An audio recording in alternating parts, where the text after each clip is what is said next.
we come now in our journey to a philosopher who many think was the most important philosopher of the 20th century. He's considered by many extraordinary in terms of the depth of his scholarship, and he's considered by some peculiar, strange, unusual.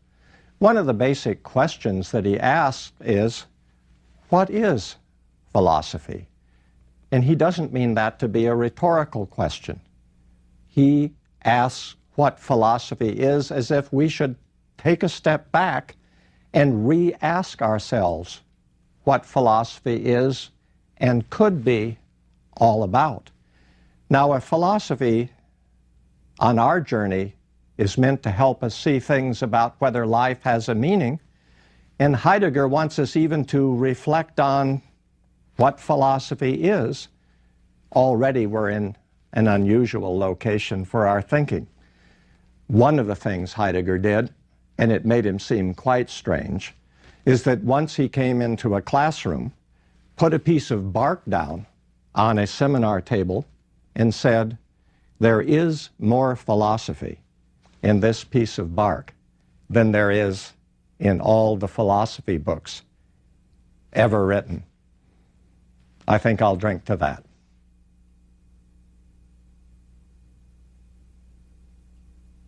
But I'm not going to tell you whether I took that drink because I agreed or I disagreed.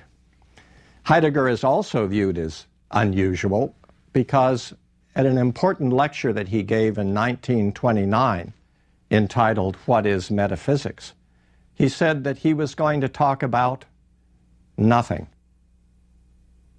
And he spent a long time talking about nothing, and there was an assembly of professors there from all kinds of fields and from philosophy.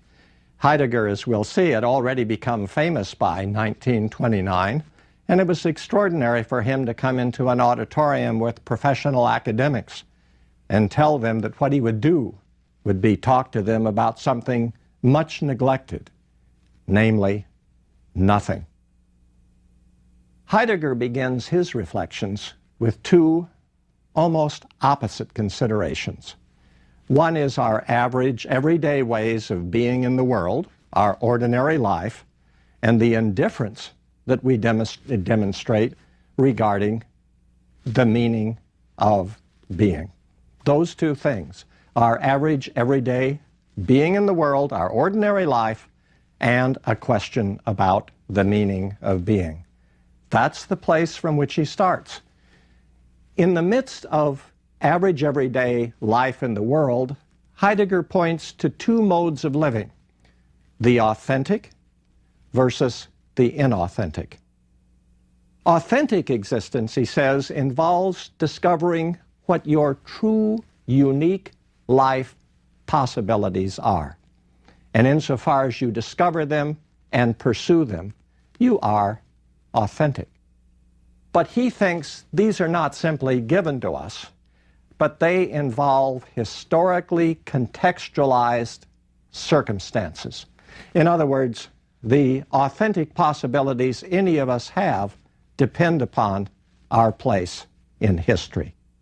And he thinks that these authentic possibilities can only be grasped against the backdrop of a full realization of one's finitude, the omnipresent possibility of one's death. Heidegger is telling us that to understand the human involves focusing on who we are as specific individuals because our existence is intensely personal. But brooding about this for a moment, he, unlike Freud, thinks that that which dogs us, that which haunts us, that which we are always trying to come to terms with, but probably without being aware that that's what we're doing, is that someday we will die.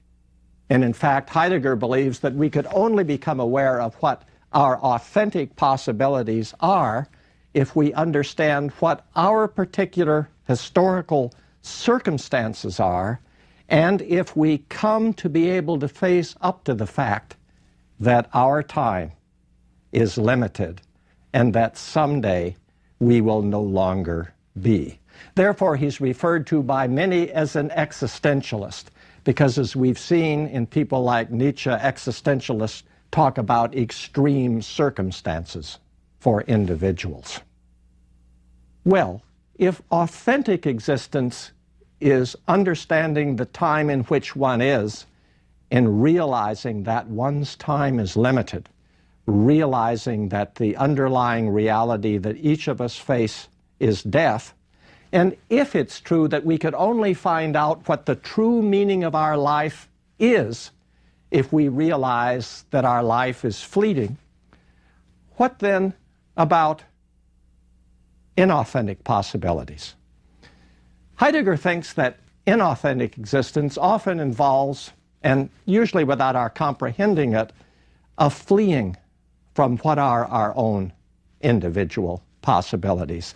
The suggestion is that, in effect, we're aware, though dimly, and probably in the mode of trying to hide from ourselves what our unique opportunities might be. We're mostly in the mode, he thinks, of fleeing from them. And our ordinary life is often taken by Heidegger as a way of not having to face up to our genuine historical opportunities.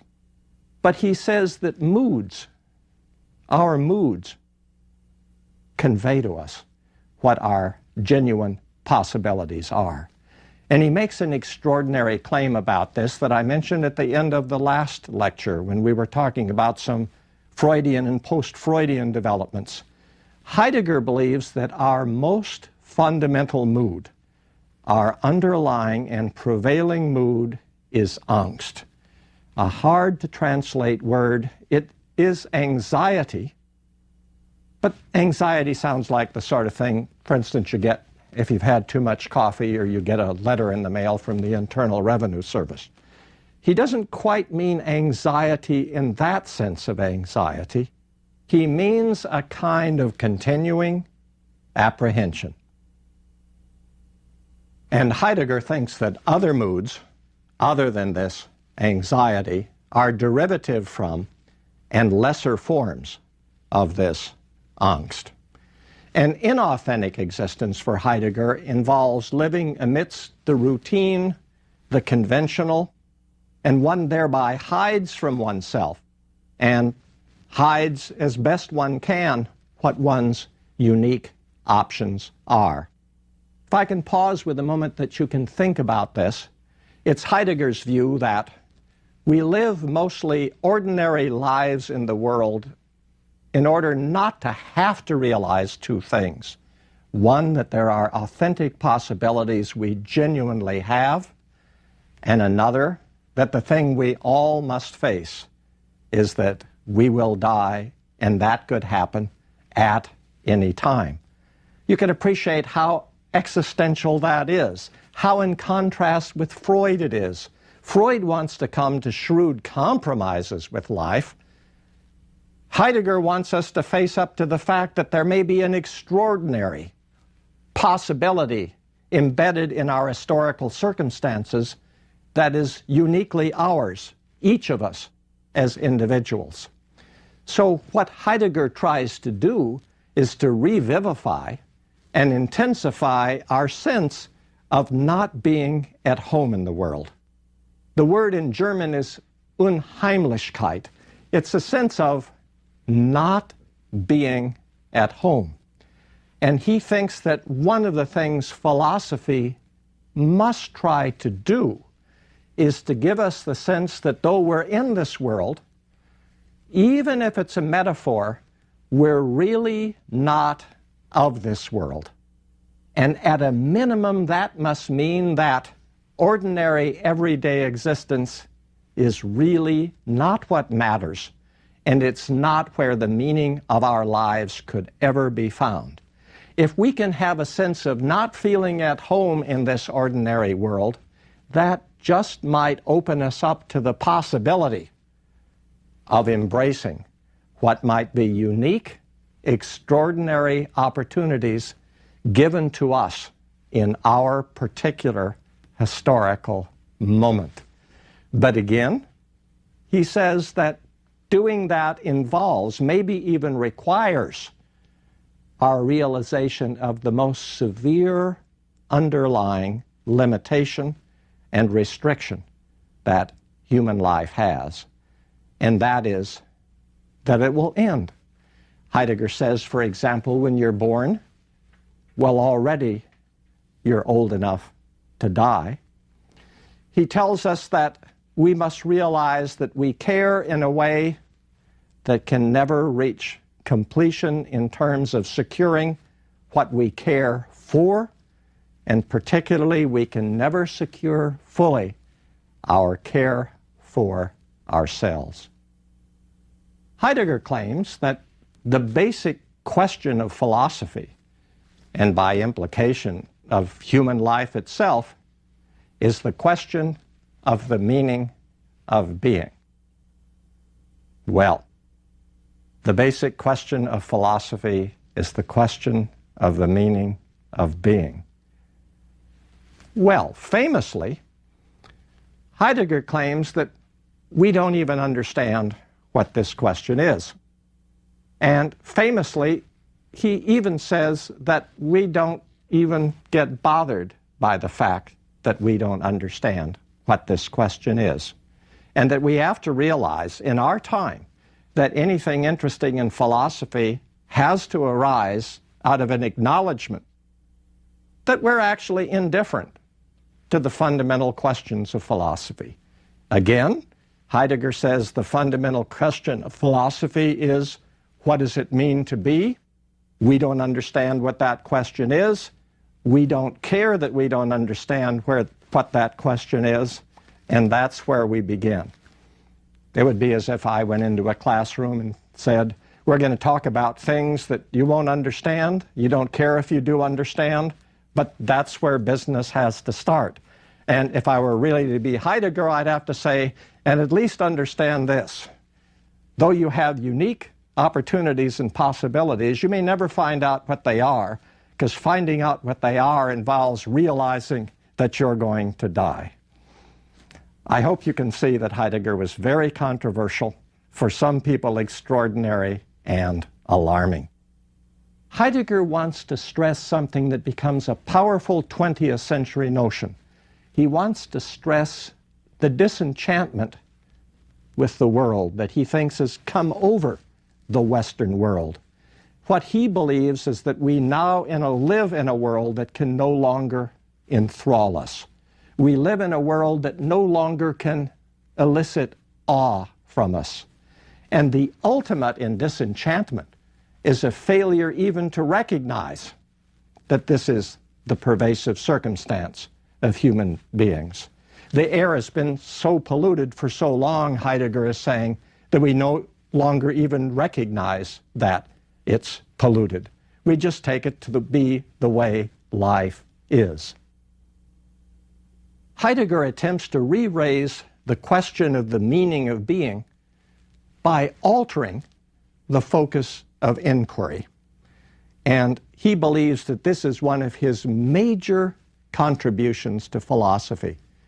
What Heidegger claims is that the categories for construing the meaning of being have been misleadingly drawn from worldly objects. He's saying that from Aristotle's time on, the way we understood being was by looking at various non-human objects, finding categories that would explain them, and then we've used those same categories to try to understand the meaning of being. And therefore we've used objects, not persons or subjects, as our avenue for the understanding of the meaning of being.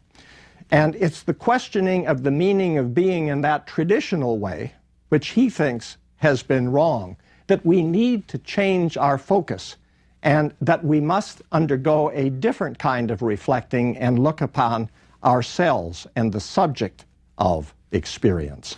Whatever categories we could use to decide whether being has a meaning, whether there is a meaning to life, the categories for understanding that must somehow emerge from within us. Heidegger claims that philosophy itself actually has blocked the way to an appreciation of the issue of the meaning of being. In effect, and this is, I think, how it works for Heidegger, philosophy itself has blocked the quest for discovering the meaning of meaning. Let me pause for a moment and brood with you over this. I brood with it pretty much all the time. What Heidegger is saying is that there is a question about what meaning is, and a question about whether meaning is something that's beyond the ordinary. And Heidegger's answer is that in our everyday life, we don't look into that very closely, and that actually philosophy, which should tell us what being is, what the meaning of being is, what human being is, what the meaning of human being is, actually has done a poor job of that. It's done a poor job of that because the categories that traditional philosophy has used have been objective categories, categories far better for understanding scientifically non-human objects, and that the need is to find categories that somehow, now that's the catchy word, somehow emerge from within ourselves, and that if we can find categories that have to do and arise out of a certain encounter with ourselves, well then, we'll be on the right track.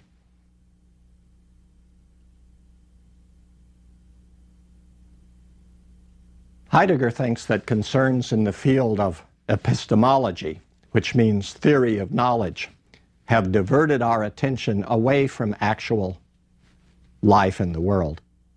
The philosopher Descartes developed a view called representationalism, and it brought about a very sharp cleavage. And it was a cleavage between an inner set of cognitive activities, thinking, conceptualizing, and an external world. And with the philosophy of Descartes, the notion was you could be clear about your inner life as a thinker, and it wasn't clear that you could know in an easy way the external world. And the Cartesian problem then was, if you only had full access to the inner world, how could you prove with certainty there was an external world?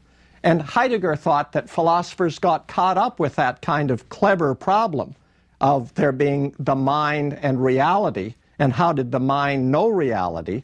But that became a very abstract, intricate, technical activity.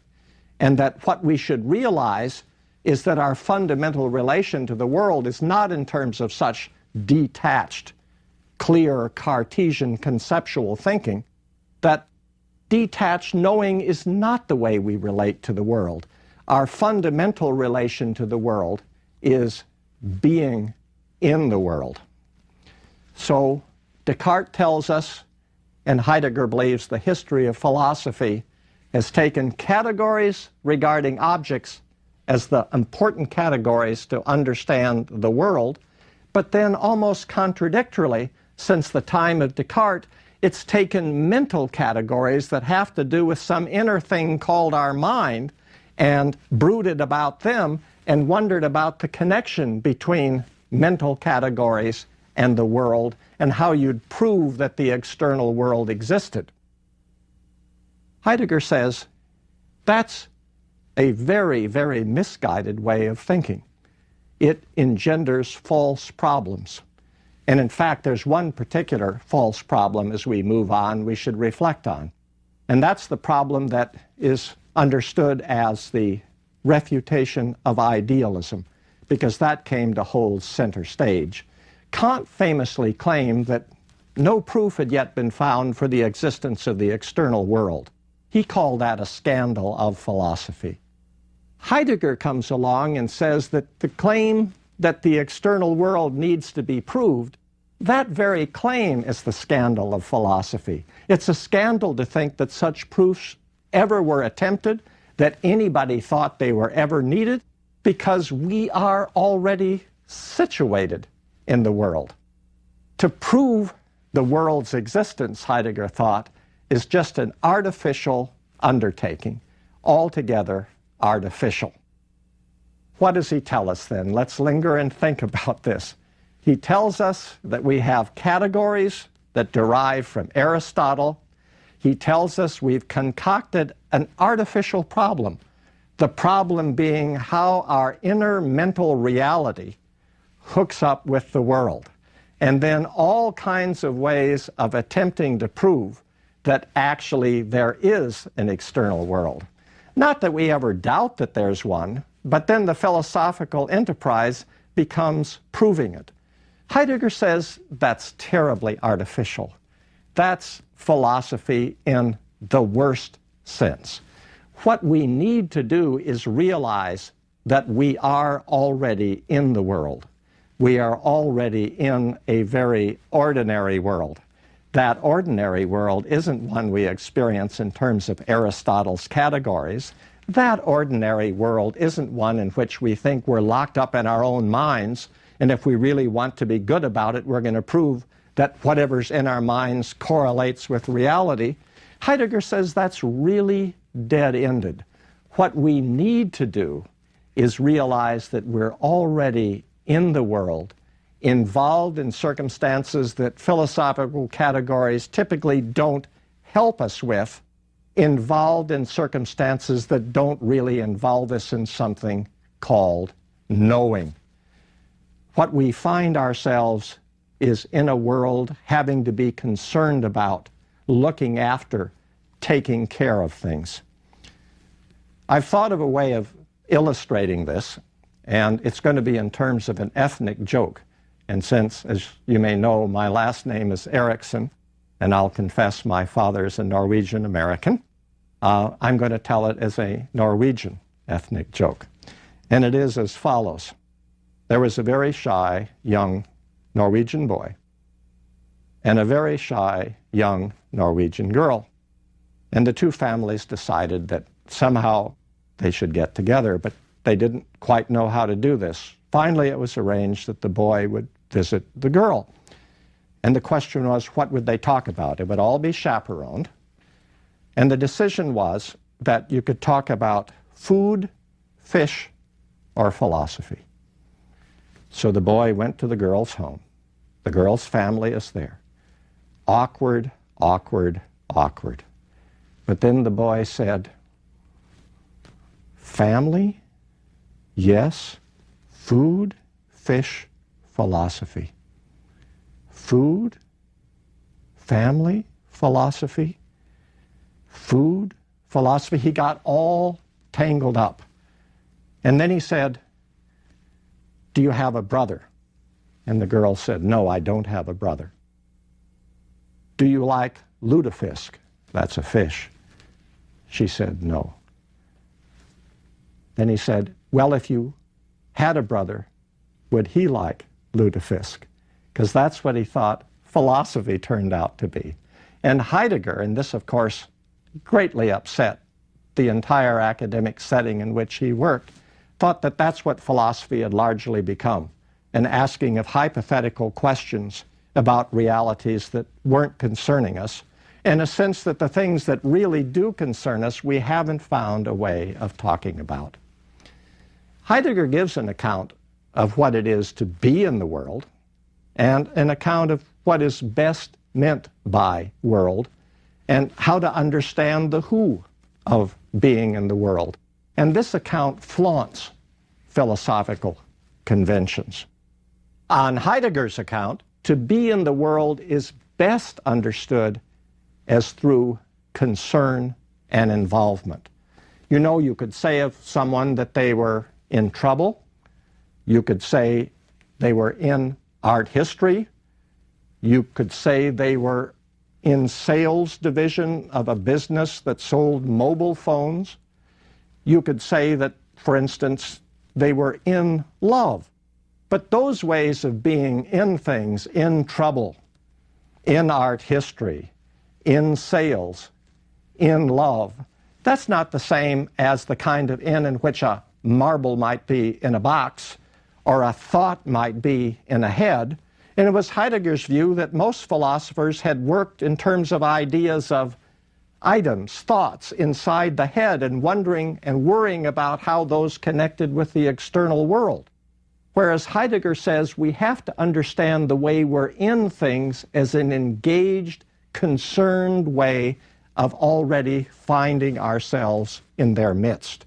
And spectatorial detachment is explained by Heidegger as a derivative, a misleading way of approaching both the world and ourselves.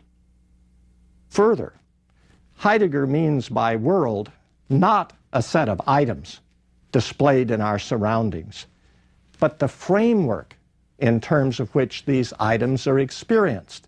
For instance, if I said, when she died, my whole world collapsed, or we said of two people, they live in different worlds, that's the sense of world that is most fundamental to Heidegger. I am concerned in a setting in which, though were I to die, everything would remain, my kind of world, my individual way of being in the world would be gone. And again, Heidegger thinks that this sense of world is primarily revealed to us through our moods. He also thinks that our individual worlds can be both separate and shared. We all, to some extent, live in our own worlds. We find ourselves often distracted and in our own worlds. We also have shared worlds of experience. And what he tries to do is find a balance between ways in which we have shared worlds and the senses in which we live in our own separate worlds.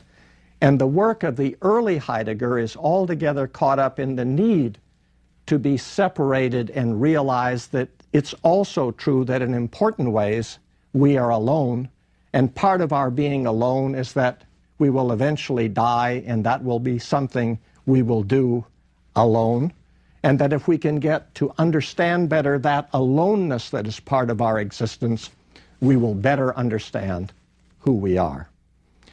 Heidegger believes that the who, if we talk about who we are, the who of our life in the world is in large measure impersonal. It's determined by common and public opinion, and it's subject to the conventions of the day. And what we have to do is find a way to understand not the conventions of the day, not the way things are ordinarily done. We have to see underneath that and beyond that whether there are special historical circumstances in which we live and something unique, special, perhaps different about us that meets and can speak to and be spoken to by those particular historical circumstances. And we can never do that with abstract philosophical categories. We can never do it by immersing ourselves in everyday life. We can only do it if, in some sense, that part of us that lives in our own world, we can intensify, and we can come to see that that part of us that lives in our own world, well, it is subject to finality. It is subject to coming to an end.